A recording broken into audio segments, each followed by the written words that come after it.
बदसूरत बत्तख की यात्रा, द अगली डकलिंग्स जर्नीज।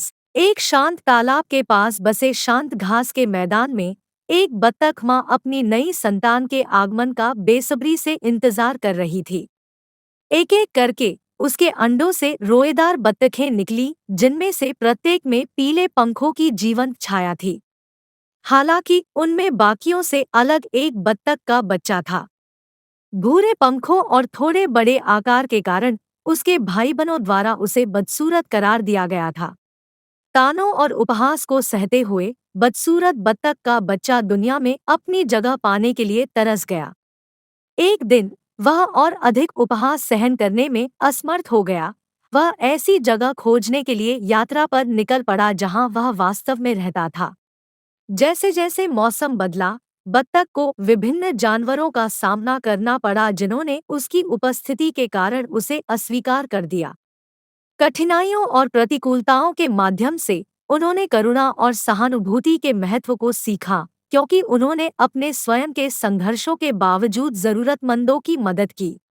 सर्दी आ गई और बत्तख के बच्चे ने एक दयालु बूढ़ी औरत की झोपड़ी में शरण ली। महिला ने उसकी शक्ल से परे देखा और उसे गर्मजोशी, खाना और साथ देने की पेशकश की।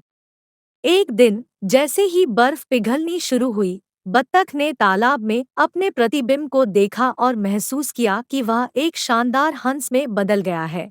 उसका प्रतिबिंब उसे देखकर मुस्कुराया, जिससे उस सच्चाई का पता चला जिसकी उसे इच्छा थी। वह कभी भी एक बदसूरत बत्तख का बच्चा नहीं था, बल्कि एक सुंदर हंस था।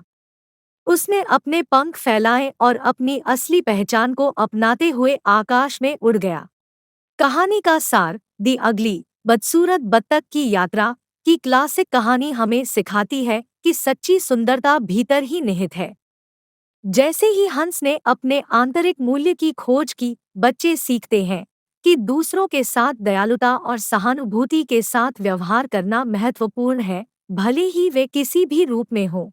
कहानी स्वीकृति, आत्मखोज और इस समझ को प्रोत्साहित करती है कि हर किसी के अपने अद्वितीय गुण होते हैं जो उन्हें विशेष बनाते हैं।